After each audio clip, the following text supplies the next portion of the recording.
Sampai kalau ditanya, apakah Bapak pernah gagal? Oh, sering. Malah saking sering gagal itu bosan sama kita, yang timbul ada berhasil. Iya. Gitu. Karena apa? Karena itu tadi, Suneng tadi. Iya. Kita harus gigih Pantang dengan menyerah. apa? Tanpa pantang menyerah. Itu. Wahai orang-orang yang beriman, jagalah dirimu dan keluargamu dari api neraka. Tentunya sudah kita bisa pahami bagaimana kewajiban orang tua untuk melindungi, mendidik, dan menjaga anaknya.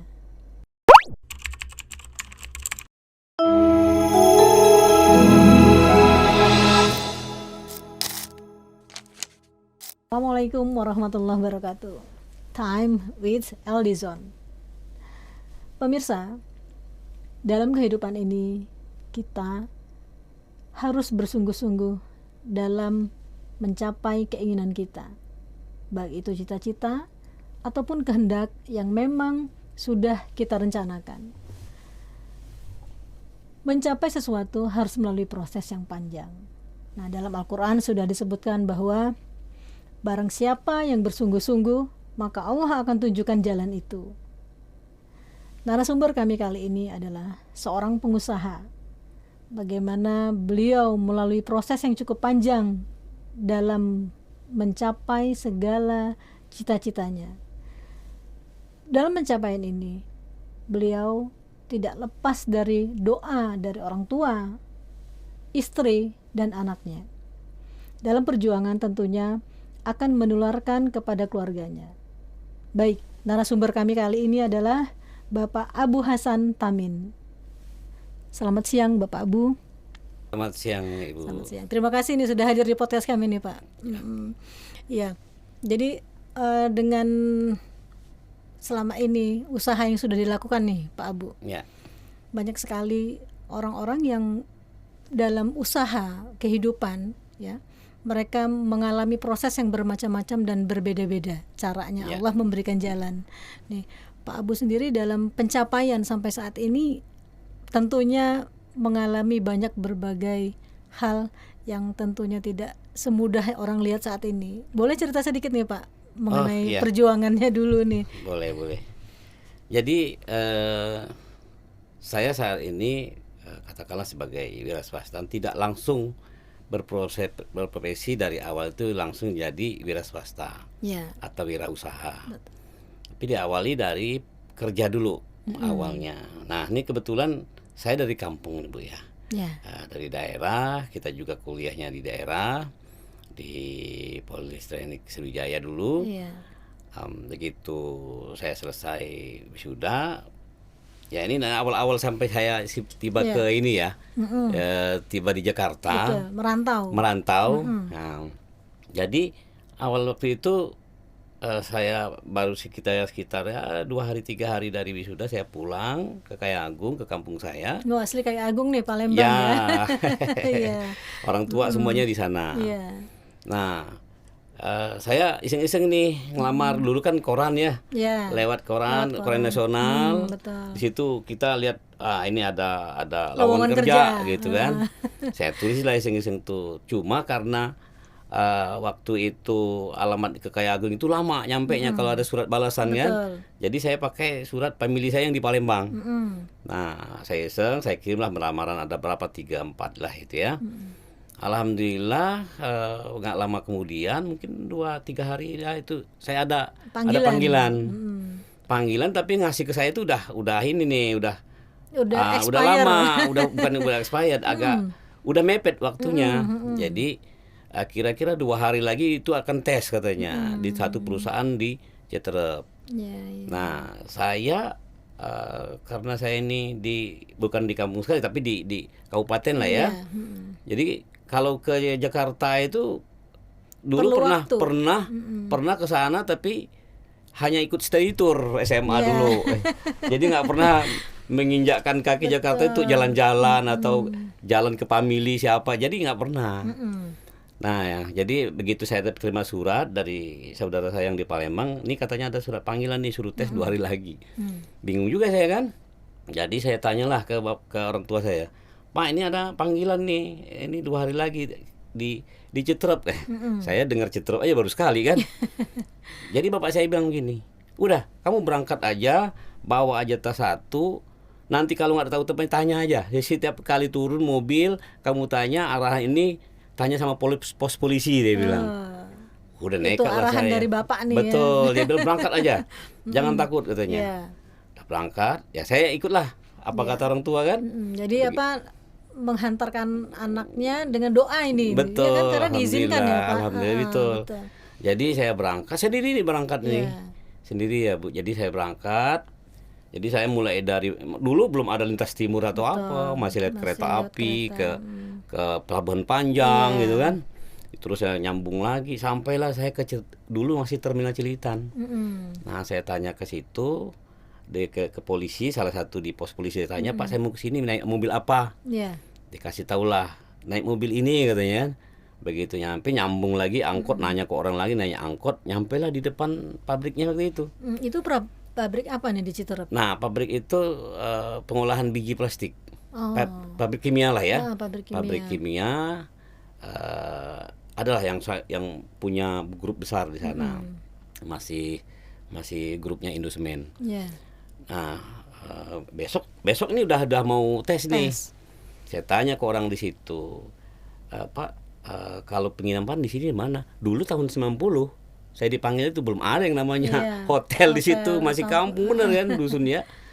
Ini nggak ada dek katanya di sini tempat penginapan, adanya kontrakan minimal 1 bulan. Nah, kita butuhnya cuma 3 hari 4 hari kan untuk tes doang kan. Bingung lah saya cari, akhirnya saya lihat ada masjid tuh. Di samping pabrik itu ada masjid orang kampung situ, musola lah bukan masjid ya, kecil. Udah saya di situ terus nanya sama orang sana kira-kira Pak RT-nya di mana, dikasih tahu dekat rumah masjid itu Pak RT. Saya izin tidur di masjid. Jadi hari itu saya titip ke Pak RT-nya ijazah segala macam, uang ya. Titip ke Pak RT, saya ceritain ke Pak RT bahwa saya besok tes di perusahaan sebelah, saya bilang, ya dia senang hati. Saya tidur di masjid. Tidur di masjid, besok pagi-pagi udah numpang mandilah di situ ya. Habis sholat itu saya tes. Nah, tes di sana 3 hari, kalau udah berapa hari ya tesnya itu 2 hari. 2 hari tes. Jadi ada pengumuman begitu tes itu kan nggak langsung ada tahu hasilnya nih. Disuruh nunggu paling lama 2 minggu. Paling cepat 2 minggu, paling lama 1 bulan. Saya mikir kalau saya nunggu gitu lama banget gitu kan. Saya nginep di mana nih kan? Terus kalau yang saya kontrak, saya belum tahu nih mau ngapain lagi setelah ini kan, gitu. Ya namanya kita lumayan lama waktunya, kan? 2 minggu atau 1 bulan kan. Betul. Nih, Pak, ya? Akhirnya saya punya inisiatif nih. Ada yang orang bagian tes, bagian ARD-nya itu saya samperin. Saya tanya, Pak, saya ceritain nih, saya minum di masjid. Boleh nggak saya tahu hari ini juga hasil saya? Nah, yang ikut tes ini banyak, satu ruangan itu mungkin ada 100-200 orang. Betul. Tuh. Nah, dia bilang, saya ceritain nih, kenapa katanya buru-buru? Saya ceritain bahwa saya minum di masjid, dari Palembang, dari daerah gitu. Oh iya, sebentar katanya, saya ngomong sama atasan saya dulu. 1/4 jam dia datang, bisa dek, nanti usus adek katanya kita ini dulu dikabarin, tunggu dalam waktu ya paling lama 1 jam atau setengah jam kan. Nah, setengah jam dari situ keluar mereka, udah lulus kamu teori, tapi nanti sekalian hari ini interview sama usernya ya katanya. Di situ ada direktur produksi sama direktur maintenance di situ kan. Hari itu langsung saya interview tuh, khusus saya sendiri. Itulah rezeki Allah. Iya, khusus saya sendiri. Betul. Akhirnya interview lah, mungkin ada kali 1 jam 2 jam ya waktu itu ya, tahun 90 itu. Mereka selesai interview, setengah jam dari situ dari umum katanya kamu diterima. Dari hasil terima, tapi harus masalah gaji segala macam, kapan masuknya nanti kamu ngadap dipanggil lagi sama langsung direktur HRD, dia bilang kan. Saya tunggulah dipanggil oleh direktur HRD, dikasih tahu gaji sekian, kemudian kamu boleh pulang dulu, saya udah tahu cerita kamu katanya kan. Saya kasih waktu 10 hari, nanti 10 hari balik lagi tanggal sekian. Tapi nggak ada pengumuman nih. Dia cuma lisan aja. Pak maaf, saya bilang, boleh nggak saya ada kertas bahwa saya lulus. Takutnya nanti lupa gitu. Oh ya, bisa dibikin nota aja. Bikin nota bahwa tanggal sekian balik kamu udah terima segala macam. Nah, dari dasar itulah saya pulang, balik lagi 10 hari kemudian langsung bisa kerja. Itu awal perjuangan kita, bahwa kita tidak pernah menyangka bahwa perjalanan di Jakarta itu, di rantau itu seperti apa, kita tidak menyangka. Yang penting ada kemauan dulu. Betul. Nih, mau mencoba nih Pak ya. Nah, selama bekerja itu ya memang namanya kita anak muda ya. Betul. Cari yang lebih baik lah ya. Jadi 6 bulan kerja di situ, pindah lagi ke satu perusahaan Jepang. Dulu masih gampang. Banyak lowongan kerja. Iya, elektronika itu angkatan pertama itu dari berapa orang yang melamar angkatan saya itu hampir keterima semua. Betul. Cepat sekali gitu. Iya. Politeknik kan memang siap pakai. Betul.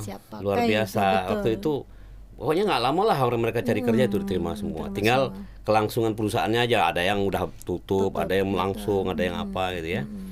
Nah, dari situ saya pindah ke perusahaan Jepang. 7,5 tahun lah saya kerja di situ.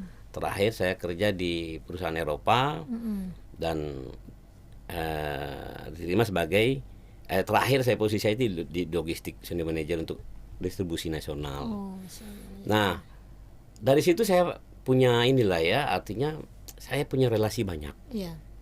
Relasi dari owner truk, relasi dari orang-orang gudang yang punya gudang gitu kan. Kemudian sampai timbul nih satu pemikiran ya. Nah, logistik ini kan sebenarnya kita kan logistik kan perlu tracking untuk pengiriman, ekspedisi ya kan. Nah, kalau saya kalau misalnya ini kan selalu ada target nih. Target misalnya untuk cost down.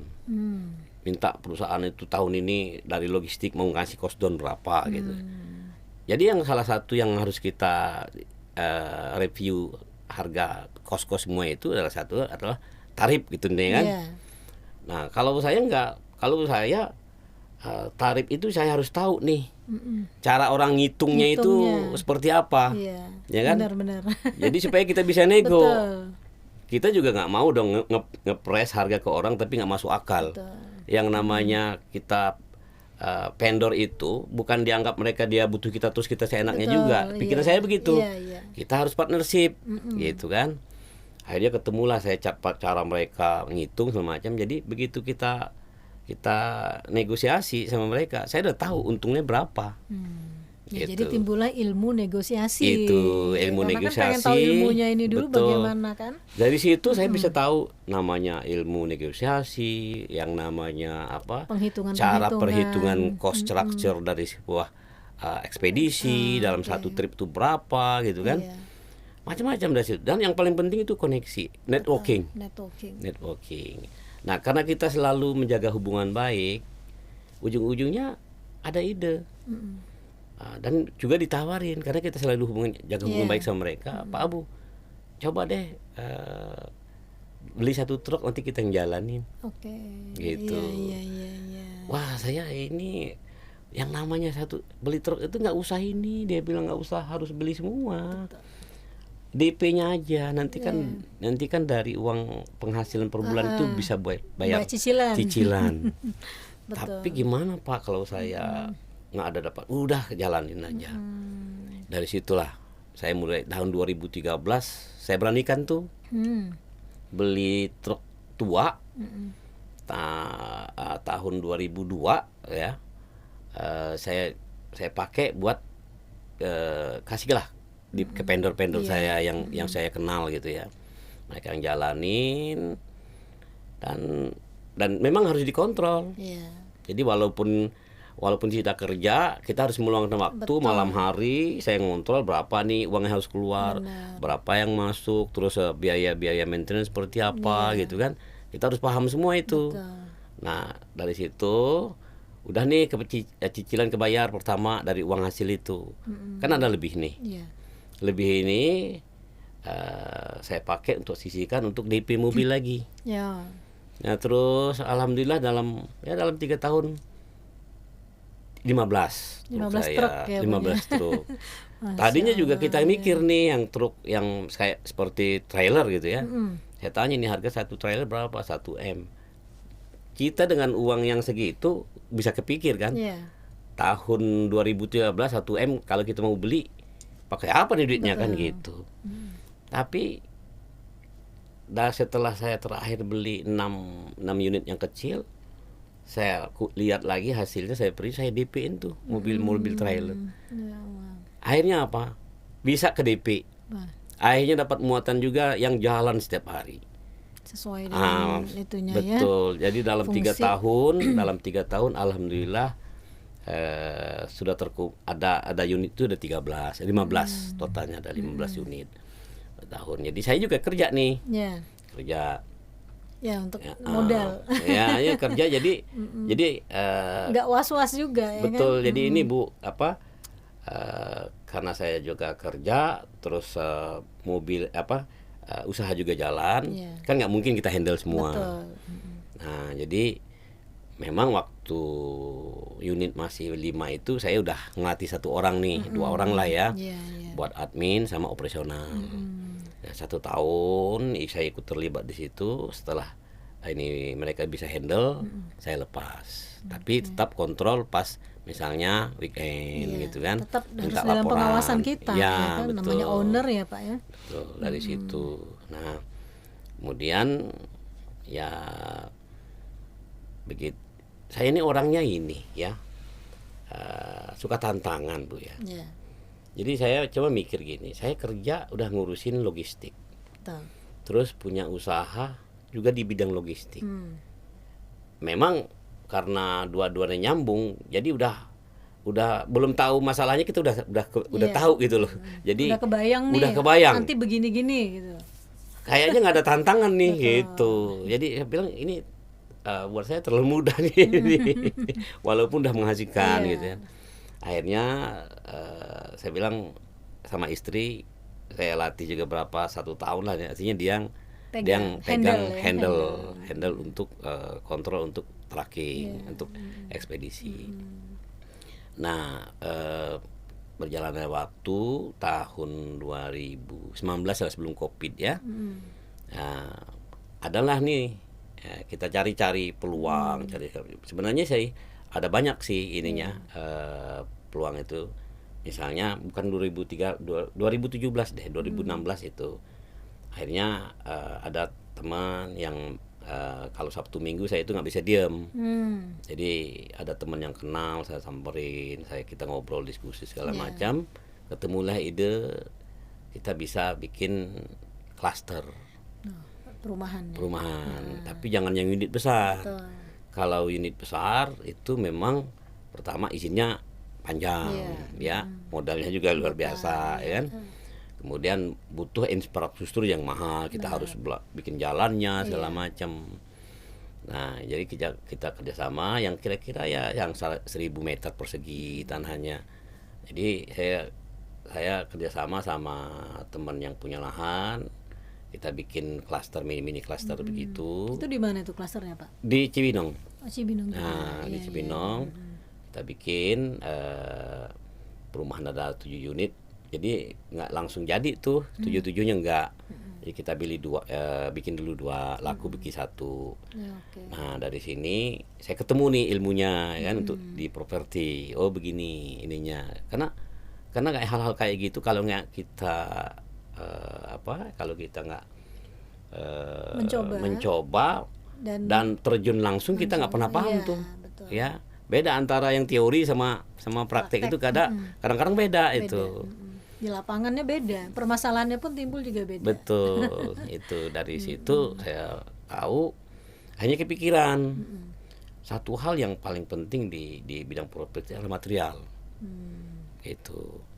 Jadi hampir 70-60% biaya bikin bangunan itu kan dari material. Dan kita tentu ngambilnya kan ke toko atau ke ini kan, ada banyak sumber. Kalau satu mungkin harganya juga beda. Gitu. Dan itu sangat mempengaruhi dari sisi harga jual. Kos yang harus dikeluarkan. Betul. Ya kan? Jadi kalau kita mau perbanyak keuntungan ya kosnya diperkecil dong. Iya, benar. Nah, saya cobalah gimana caranya. Saya juga pengen kalau saya jual juga material bisa nggak gitu, boleh juga gitu. Peluang lagi ya, karena material yang dibutuhkan itu udah paham kan. Iya.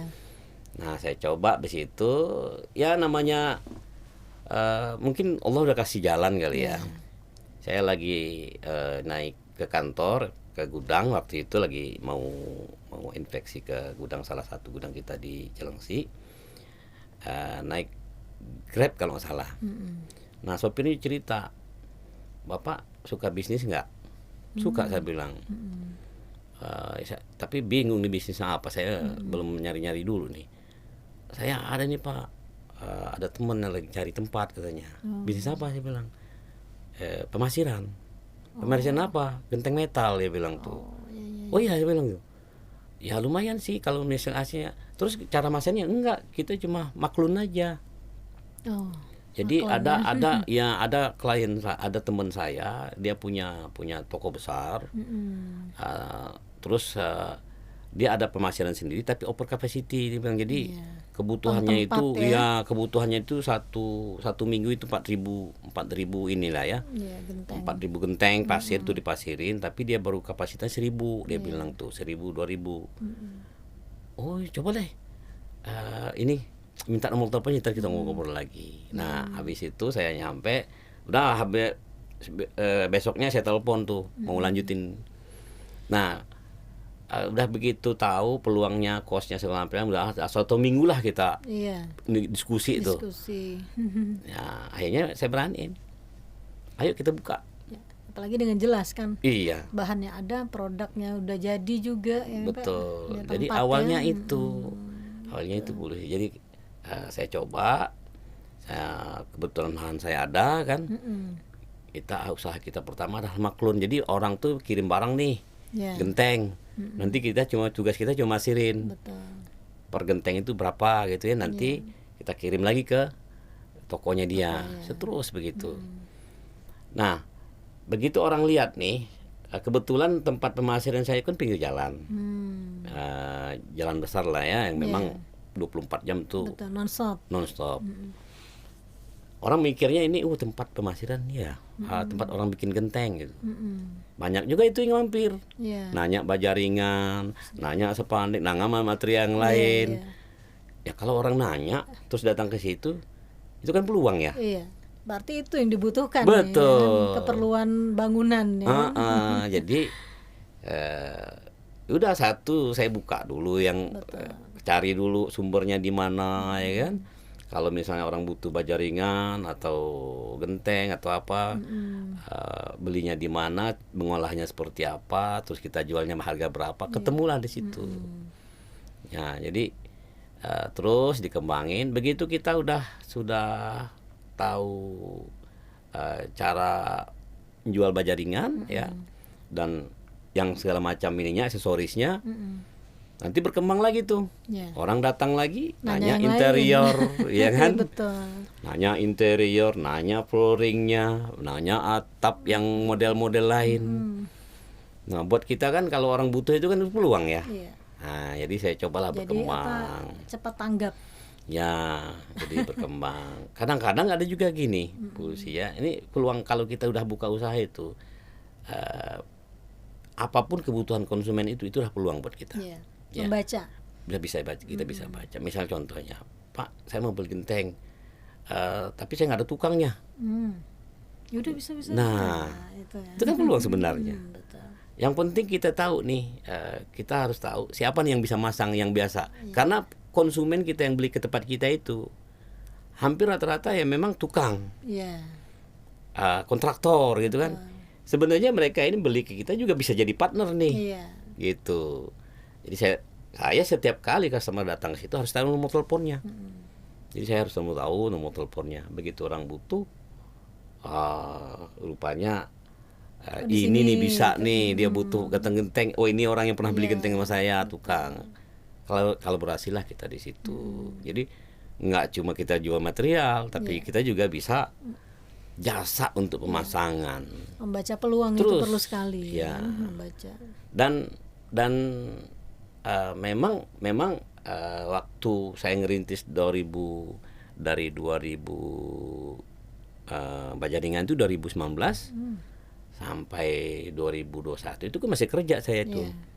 Jadi saya hanya ngontrolnya itu di hari Sabtu akhir pekan aja. Nah, ini kan yang namanya orang lain yang menjalankan, walaupun itu orang kepercayaan kita kan beda ya. Nah, jadi begitu saya lihat kondisi peluang, kita udah tahu bisa baca jalannya seperti apa nih, bisnis bisa dikembangkan seperti apa. Akhirnya saya memberanikan diri untuk kebetulan selesai COVID ada paket tuh dari internasional. Siapa yang mau ambil pensiun ya silakan, Pendi gitu kan. Ya udah, karena saya udah punya jalan untuk di luar itu, saya ajukan Pendi. Iya, jadi jadi cukup panjang perjalanan. Betul. Ya. Jadi di sini dalam berbisnis usaha ini kita harus pintar-pintar membaca peluang. Betul, ya kan? Kuncinya di situ. Dan juga memang harus fokus. Fokus itu kan perlu sekali. Selain modal yang diperlukan, berarti kan seperti yang disampaikan tadi, berarti modal itu enggak nomor 1 ya Pak, nomor 2. Yang penting ada kemauan dulu, mencari cara dulu, baru akan ketemu untuk. Nah, jadi modal kayak itu truk tadi kan, betul. Dari 1 jadi 2 sampai jadi 15 ya kan. Ya sebenarnya contohnya misalnya Bu ya, modal itu ada macam-macam ya. Modal itu pertama kepercayaan. Oh iya. Ya, itu modal sebenarnya. Kalau kita berbisnis modal itu, yang paling utama itu. Betul, kepercayaan untuk jaga kepercayaan orang. Yang kedua adalah integritas kita. Ya, integritas kita dilihat orang seperti apa gitu ya, terhadap apa yang kita kerjakan, komitmen. Yang kedua, yang terakhir itu baru duit sebenarnya. Kalau menurut saya. Betul. Contohnya misalnya ya, waktu saya memulai usaha ekspedisi itu tahun 2013, saya cuma ada uang 60 juta kepegang. Buat kita karyawan itu ya cukup lah, buat dari tabungan, dari bonus segala macam kita kumpulinnya kan itu ada gitu, uang itu ada gitu. Bukan kita wah 60 juta saya nggak punya duit, enggak juga. Ada modal itu 60 juta. 60 juta gimana caranya uang 60 juta itu bisa dapat 2 truk. Ya kan gitu. Karena kenapa 2 truk? Karena itu yang ada peluang yang dibutuhkan oleh klien saya nih. Betul. Dia minta 2 truk dulu. Tentunya kita nggak mungkin kita hanya dengan modal 60 juta beli truk baru, walaupun DP-nya aja udah lewat. Itu kan. Nah, saya tanya dulu, ini truknya ada spesifikasinya enggak? Terserah, yang penting masih layak Pak Bu katanya. Ya udah, saya cari yang tua tapi masih layak jalan. Jadi DP-nya 20 juta, 2 truk berarti 40 juta. Yang 20 jutanya buat modal uang jalan. Sampai operasional selama 1 bulan. Begitu setelah 1 bulan kan nanti dibayar. Dibayar oleh pihak klien kita kan. Ya uang itulah yang diputar gitu. Betul. Ya, itu memang strategi dalam berbisnis ya Pak. Iya, jadi modal yang Ibu bilang tadi ya memang ada beberapa modal itu yang harus kita punya. Yang paling penting itu adalah kepercayaan, kemudian integritas kita. Uang itu datang sendiri. Benar-benar. Gitu. Ya intinya dari semua itu ya pemirsa, ya kita harus ada kemauan dulu nih. Kemauan dalam arti berpikir juga, ya kan, berhitung juga.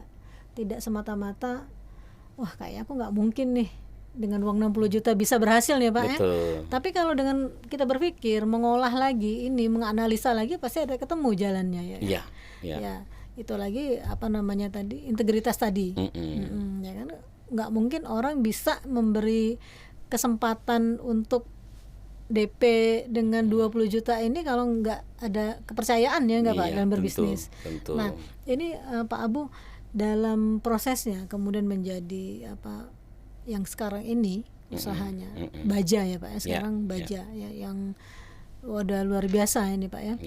Itu pasti ya tadi disampaikan dengan usaha yang tidak simsalabim ya kan, dengan kerja keras nih pemirsa, untuk anak-anak muda sekarang nih tentunya, ya kan, perlunya kita integritas, kemudian kesungguhan, ya, ilmu.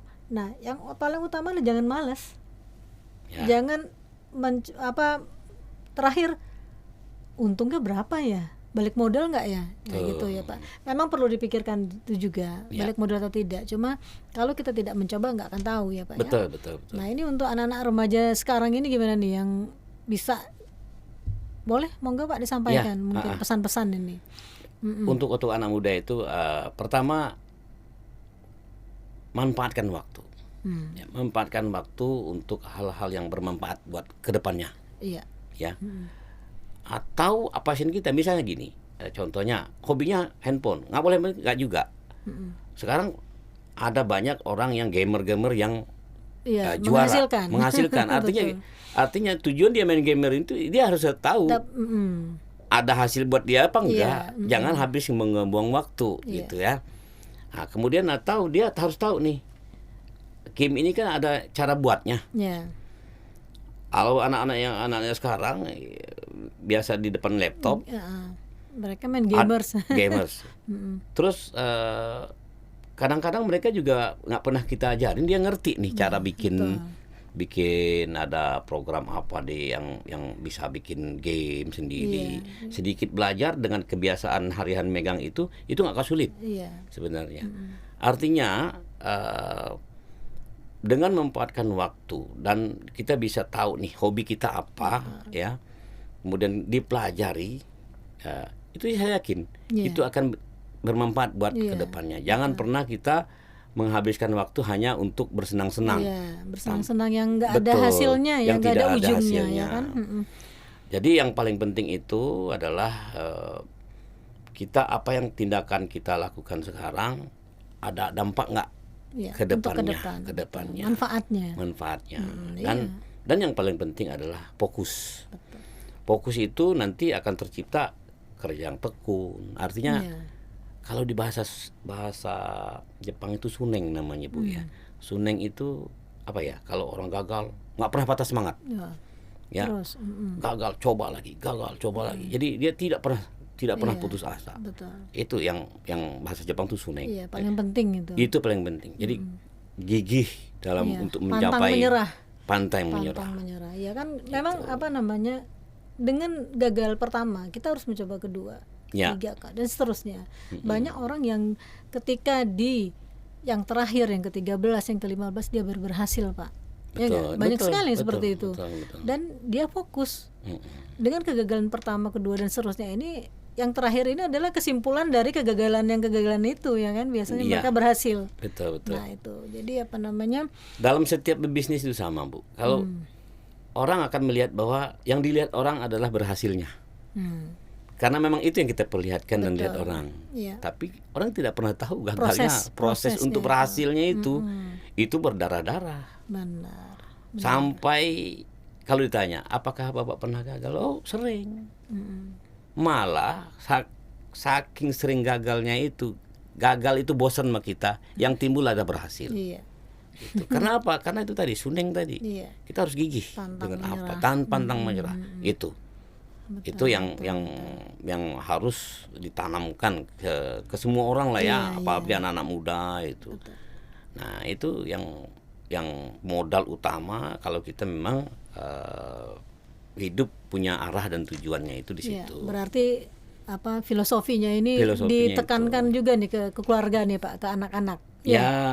Alhamdulillah begitu. Ini anak-anak yang pertama udah di mana nih Pak sekarang? Udah kerja di? Ya, yang pertama dia kebetulan kuliah.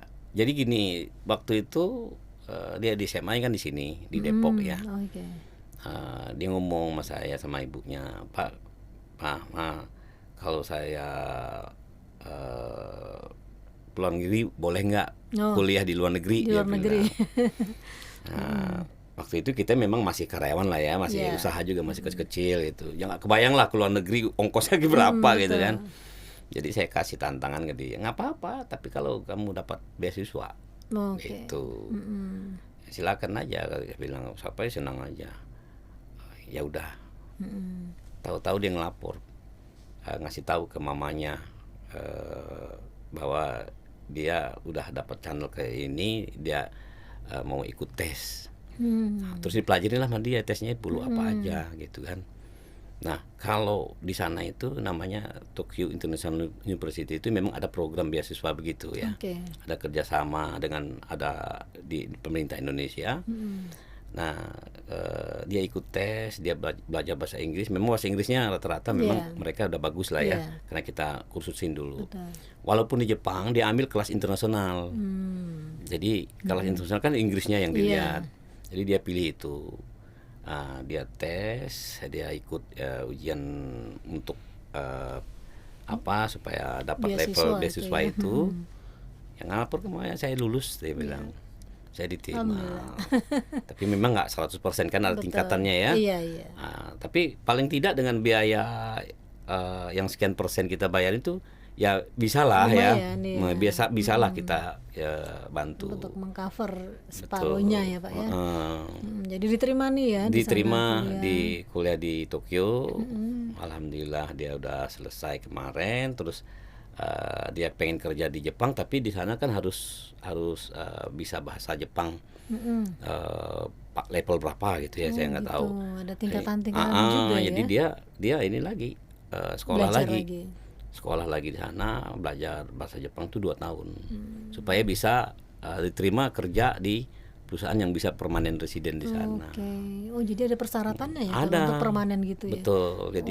Jadi dia harus terima di perusahaan yang memang bukan inilah ya, bukan part time. Kalau part time itu buat mahasiswa, tapi kalau dia udah selesai, dia harus diterima di sana. Syaratnya harus bisa bahasa Jepang dengan level segini gitu. Seperti TOEFL lah. Ya. Seperti TOEFL. Tapi kalau Jepang mungkin karena nggak cuma bahasa kan, tapi hurufnya juga harus dipelajarin kan. Hiragana, katakana sampai ke kanjinya kan. Kanji, itu luar biasa susah emang gitu. Tapi dia mau ya udah silakan nggak apa-apa. Nah adiknya karena kakaknya begitu pengen juga.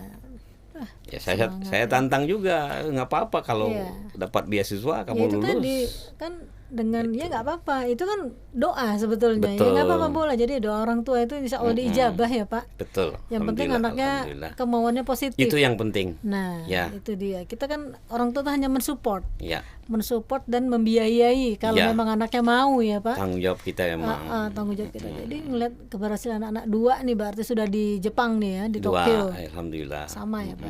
Ya itulah namanya. Jadi berarti ini pemirsa, ya perjuangan orang tua itu tidak ada hentinya. Tidak ada orang tua yang ingin melihat anaknya itu gagal. Semuanya berharap berhasil. Tapi dengan keberhasilan itu ada penuh perjuangan dan ada kemauan. Itu yang paling penting adalah kemauan. Orang tuanya ada uang tapi anaknya nggak ada kemauan, ya susah juga ya Pak. Ya betul. Ya nggak? Sekarang kan banyak orang tua yang pengen anaknya seperti ini, bla bla bla bla, tapi anaknya nggak ada kemauan nih Pak. Contohnya itu banyak sekali contoh yang. Dan memang anak itu perlu contoh. Nah, dari orang tuanya juga. Yang gigih nih, ya kan? Contoh bapaknya, contoh ibunya kan pastinya. Itu dia. Kalau kita memberikan contoh bagaimana kita kegigihan untuk ini semacam, ya mudah-mudahan lah ya. Iya, insyaallah. Mereka juga tahu lah kalau melihat. Ya itu tadi nyata. Contoh nyata itu memang diperlukan dibandingkan dengan kata-kata. Betul. Ya. Nah, inilah lebih efektif jadi situ. Ini juga kita berharap di kerjasama antara orang tua dan anak-anak nih di rumah. Perlu sekali kita memperhatikan anaknya di rumah nih Bapak Ibu ya. Karena sekarang ini banyak sekali kekurangan perhatian dari orang tua untuk anak-anaknya. Baik itu dia dari SD, SMP, SMK. Nah dengan perhatian yang penuh ini Pak, kita kan menghantarkan anak ini tidak hanya ketika dia sudah berhasil lepas, tidak, betul. Ya kan? Terus kita berkelanjutan. Ya. Sudah berkeluarga pun tetap kita dalam pengawasan kita, ya betul. Menjadi tanggung jawab. Ya. Nah inilah perlu perannya orang tua. Ya. Nah ini dengan peradaban yang sudah agak berubah nih sekarang kita Indonesia. Ya diperlukan sekali orang tua yang memang harus memperhatikan anaknya. Iya. Dan memang ini dasar pendidikan mereka juga harus diperhatiin Bu ya. Selama dia sekolah. Betul. Masih tinggal sama kita lah ya. Iya. mulai dari TK sampai SD, SMP, SMA, kita juga pastikan mereka belajar yang benar. Betul. Dan harus mereka harus ngerti agama, ya. Betul. Kalau kita misalnya mau, ya kita nggak di luar inilah ya, apa di negeri apa sekolah Islam. Betul, tapi yang jelas kebetulan anak saya itu selalu sekolah Islam, mulai dari TK, SMP. Nah, yang perempuan aja yang di SMA-nya dia sekolah umum, tapi di rumah kita ada ngaji segala macam. Nah, efeknya apa, Bu ya? Anak saya pertama kan perempuan, terus dia sekolah di luar, ya. Artinya kan ada yang nggak bisa ngawasin dia. Hidup di negeri maju, betul. Di negeri bebas, merantau dari orang tua, betul. Ya kan? Apa yang kita bisa jamin? Nah, Tuhan yang lihat. Betul. Ada berapa nih pernah dia cerita nih, waktu itu kita telepon dia. Waktu di Jepang nih. Waktu di Jepang, dia udah masih kuliah kan? Masih kuliah. Kuliah. Kak, lagi di mana? Pulang, Pak. Oh, katanya tadi mau ada pergi sama ini katanya temennya. Teman-teman. Biarin, Pak, mereka ini kan biasanya kalau di sana habis ujian segala macam party ya. Mereka party. Jadi kebetulan temennya ini namanya teman anak umum ya. Dari kalangan mana aja kan di situ kan. Jadi kebanyakan memang begitu selesai hal-hal yang bikin mereka pusing itu, ya mereka selesai itu party. Partinya itu ada yang ya negara masing-masing lah. Nah, tapi kalau kan dia nggak cocok, ngerasa dia kayaknya nggak begini deh, dia pulang. Betul. Dia pulang, dia tinggalin party itu karena dia nggak cocok. Ya itu kan artinya apa? Kalau dia dasarnya nggak kuat ya, mungkin dia tergoda kan. Betul. Namanya party anak muda. Jauh dari orang tua. Jauh dari orang tua, siapa yang ngawasin? Betul, iya, tapi karena dia memang dididinya sudah tertanam bahwa ini nggak boleh, ini dilarang oleh agama. Jadi dia sendiri pulang. Terus begitu kebetulan kita nelpon lagi ngapain? Dah ceritalah mereka party. Terus party ngapain? Ya macam-macam lah kalau namanya party, Pak, katanya. Aku nggak mau begitu-begitu. Tapi dia bukan berarti nggak berteman. Betul. Dengan siapapun dia berteman. Iya. Akrab dia berteman. Ya, cuma kan itu perlu memilah-milah. Ya, artinya kapan dia harus berteman, kapan dia yang nggak cocok sama dia nggak ikut. Gitu. Nah, itulah perlunya dasar-dasar agama ini dari sejak dini kan, Pak. Jadi ketika dia dari kecil sudah dibiasakan untuk misalkan sholat, ngaji, ya kan, kemudian dasar-dasar agama, larangan-larangan yang dibolehkan tidak, ya insya Allah ketika dia dewasa sudah dia bisa kontrol diri sendiri. Gitu. Jadi tugas kita ya memang kewajiban kita di situ nggak terlalu berat karena kita udah tanamkan dari awal dia itu udah punya itu, nggak terlalu khawatir ini. Betul. Kita kan itu. Ya, jadi kan kewajiban orang tua itu ya memberikan pengajaran yang layak kepada anaknya. Jadi dalam layak begini, layak itu ada beberapa kategori, ya kan. Misalkan kita memberikan anak ini sekolah, dimasukkan ke sekolah A. Kita harusnya sudah ada feeling nih, kayaknya paling tidak orang tua mencari informasi dulu, sekolah ini tepat nggak ya untuk anakku, ya nggak, Pak? Betul, ya kan? Jangan asal masuk aja, asal sekolah, ya yang penting diterima. Ini ada yang pertama ini, Bu, ya, waktu dia masih sekolah di Indonesia gitu ya, masih SMA SMP gitu, kita nggak pernah tahu nih teman dia siapa. Kita tahu sebagai orang tua gitu ya, terus kita tahu nih orang tuanya, terus kita tahu, jadi kita pantau. Iya, saling. Nah, artinya kita pantau itu bukan kita jagain dia, nggak mungkin kita jaga kalau dia udah di sekolah, tapi kita tahu nih dia berteman yang siapa, karakter temannya seperti apa, gitu kan. Benar. Nah, demikian waktu dia di luar, karena kita selalu wanti-wanti, kamu harus boleh berteman siapa saja, tapi ini yang nggak boleh. Jadi teman-temannya itu walaupun dia party, karena tahu anak saya nggak gitu, mereka udah nggak usah ikut. Kamu di sana nggak boleh. Jadi mereka tahu. Karena apa? Karena dia milih teman yang benar. Bukan mempengaruhi dari yang dia nggak boleh gitu. Itu pentingnya juga kita harus tahu. Dia bergaulnya sama siapa gitu. Ya, lingkungan itu memang mempengaruhi sekali. Apalagi anak remaja ya, Pak. Iya, betul. Anak remaja ini gampang terpengaruh, gampang mempengaruhi. Kalau tidak mengikuti arusnya si A ini, kita akan ditinggalkan.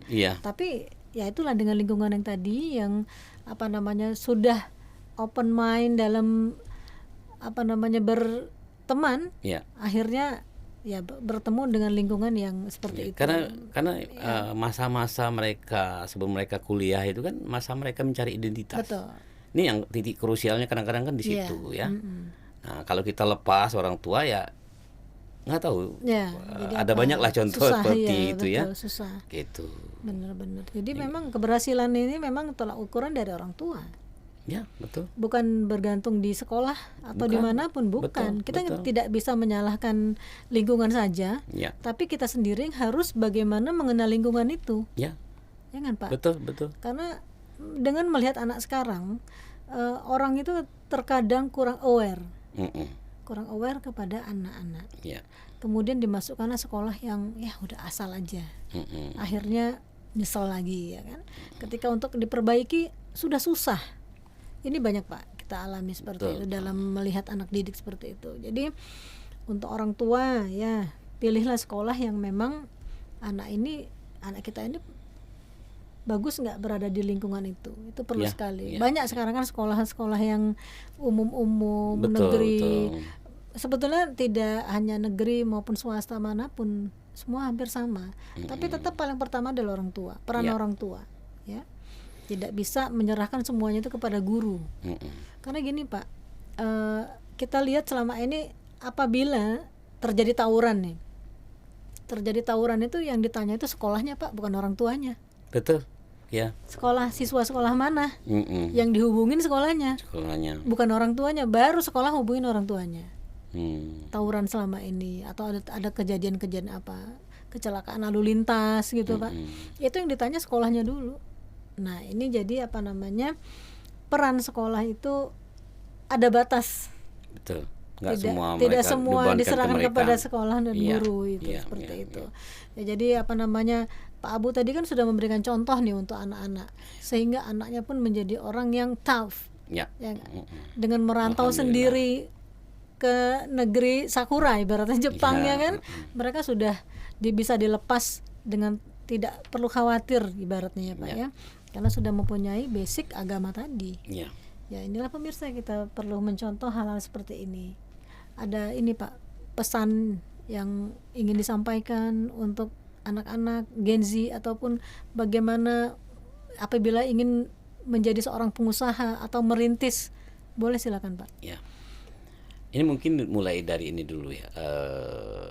Kita belajar dari bagaimana sih kita mensupport keinginan anak, ya. Kalau saya lihat kan memang tugas orang tua itu mengarahkan. Betul. Tapi belum tentu sesuai dengan passionnya anak gitu, ya. Karena orang tuanya pengen anaknya jadi ini, dipaksalah anak sekolah jadi itu gitu, ya.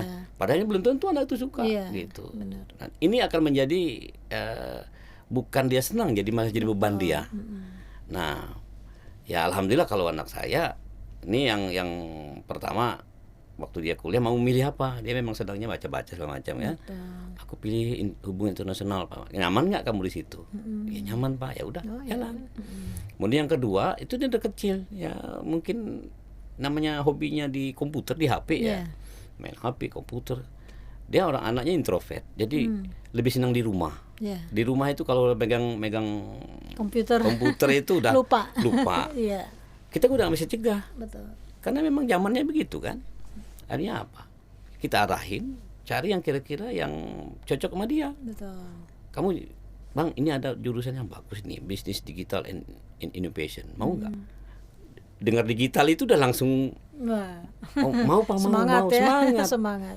Coba kalau saya suruh misalnya dia masuk teknik mesin misalnya kan nggak beda. Passion dia bukan di situ gitu. Nah, jadi dengan situ itu dulu ya, pertama kita bagaimana karakter anak itu dulu kita harus sebagai orang tua itu memahami. Nah, habis itu ya tinggal ke anaknya dulu. Yang tadi saya bilang untuk anak-anak itu setiap kesempatan saat ini adalah jalan emas untuk menuju masa depan mereka. Jadi kalau mereka hobinya apa, jadikan hobi itu menghasilkan. Betul. Bermanfaat nggak nanti buat mereka ke depan, ya. Saya punya pengalaman, ya kita juga hidup di kampung.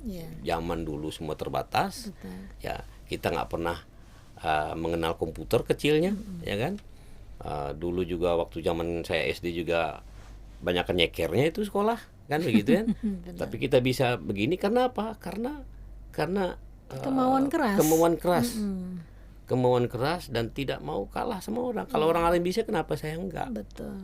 Nah, tinggal lagi setiap kali usaha, setiap kali kita ingin melakukan sesuatu, ya, perhatikan persiapannya apa yang harus kita melakukan itu. Benar. Mental kita, kalau kita mau berurusan sama orang, ya kita dipandang orang sebagai orang jujur apa tidak, yang selalu menjaga. Kalau misalnya nih kita mengecewakan orang lain cerita 10 nanti cerita lagi, udah hilang rezeki kita. Betul. Ya kan? Artinya yang tadi saya bilang Bu ya, integritas, kepercayaan itu nomor 1. Betul. Itu yang harus dijaga. Nah, kepercayaan itu nggak cuma saat bergaul, saat di rumah pun sama. Iya. Ya kan? Sama. Itu dari situ dulu. Dari situ dulu ya, mereka juga harus bisa mengatur, belajar hal-hal yang kecil. Misalnya begitu bangun tidur, bereskan tempat tidur, ya kan? Tanggung jawab. Kalau hobi kita komputer misalnya, harus tahu waktu, kapan saatnya belajar, kapan saatnya mengerjakan hobi, gitu kan? Ini akan terpola, Bu. Akan terpola dengan sendirinya, dan itu akan menjadi karakter mereka untuk menjalankan, untuk berjalan di kehidupan yang sebenarnya nanti, gitu. Kalau saya perhatikan ya begitu itu ya. Dan itu tidak lepas dari peran orang tua, ya betul. Perannya sekolahnya juga, gitulah. Tapi yang penting itu adalah bagaimana peran orang tua di rumah itu merasa anak itu begitu dia pulang ke rumah, itulah tempat yang paling nyaman. Ya. Kembali ke rumah. Ada banyak Bu, saya contoh misalnya anak-anak muda itu pada saat dia cari identitas tapi dia di rumah nggak nyaman, akhirnya apa? Rusaklah, kayak ikut narkoba, ikut apa? Kenapa? Karena mereka nggak nyaman pulang. Betul. Mereka tahu nih, mereka ketahuan ikut narkoba, orang tuanya pasti marah. Tapi efeknya banyak. Betul. Dia takut di rumah, udah karena dia nggak punya mental karena sebabnya narkoba tadi akhirnya apa? Tambah jadi. Betul. Tapi kalaupun dia misalnya salah karena pergaulan yang salah, ya usahakan anak itu pulangnya itu harus nyaman. Dia akan balik Bu, dalam kondisi apapun dia akan balik, dan dia akan insya Allah kalau misalnya dia akan ngerasa nyaman di rumah, walaupun dia mungkin salah pergaulan di luar, apapun yang terjadi dia akan perbaiki diri dia. Betul. Gitu. Iya, jadi rumah itu memang tempat yang paling utama. Siapapun, baik kita orang tua maupun anak-anak, ya kan Pak. Betul. Nah, ini kenyamanan ini kan kembali kepada orang tua, tanggung jawab orang tua. Bagaimana memberikan rasa nyaman kepada anak-anaknya. Betul. Nah, ini perlunya ilmu. Jadi sebelum menikah pun harus sudah tahu tanggung jawab sebagai orang tua itu apa. Apabila sudah akan menikah nih, apalagi sudah menikah ya Pak, ya kan? Anak-anak sekarang jadi harus tahu tanggung jawab sebagai orang tua, bapak ibunya nih apa saja kepada anaknya. Jangan sampai udah punya anak, ya anaknya nggak ada yang betah di rumah. Betul. Nah, jadi kembali lagi nih Pak Abu, untuk mencapai kesuksesan itu, semua harus dijalankan dengan sungguh-sungguh, ya kan? Betul. Fokus. Kemudian kita amanah apabila mendapatkan satu kepercayaan dari orang, menjalankan sehingga orang ini bisa percaya, integritas, ya kan betul, Pak. Nah, ini adalah 5 hal yang memang harus dijaga dalam dunia usaha bisnis. Makanya kan sampai sekarang alhamdulillah Pak Abu beserta keluarga mendapatkan semua ini. Allah berikan rezeki yang berlimpah. Alhamdulillah. Ya, semoga juga anak-anaknya sukses terus nih Pak ya. Amin. Serta cucu-cucu nanti ya. Amin. Jadi anak-anak sudah mencontoh ke bapak ibunya, ya semuanya alhamdulillah. Jadi ikut senang kita ini Pak. Amin. Makasih. Menjadi contoh untuk pemirsa semua, bagaimana peran orang tua, kemudian pengaruh kepada anak-anaknya atas peran dari orang tua ini akan berimbas kepada anak-anaknya. Positif akan berhasil menjadi positif juga. Insya Allah. Ya, Pak Abu, terima kasih banyak atas kehadirannya. Sama-sama Bu Susi. Semoga dalam pembicaraan ini sebagai narasumber kami memberikan inspirasi kepada pemirsa, ya, bagaimana semua itu harus dalam kehidupan apapun itu, tidak hanya berdunia bisnis, dalam menjalankan ibadah pun kita harus berusaha Karena surga pun diraih tidak dengan santai-santai ya Pak. Iya, betul. Harus sholat dulu, Betul. berbuat kebaikan, kemudian Ya. menjalankan menjadi orang yang bertakwa kepada Allah, baru bisa masuk surga insya Allah gitu. Dalam Quran surat At-Tahrim ayat 6 yang berbunyi, wahai orang-orang yang beriman, jagalah dirimu dan keluargamu dari api neraka. Tentunya sudah kita bisa pahami bagaimana kewajiban orang tua untuk melindungi, mendidik, dan menjaga anaknya. Nah, ini menjadi kewajiban kita bersama, satu tim keluarga, untuk saling mensupport, untuk mencapai apa yang kita cita-citakan. Demikianlah pemirsa, pertemuan siang hari ini. Assalamualaikum warahmatullahi wabarakatuh.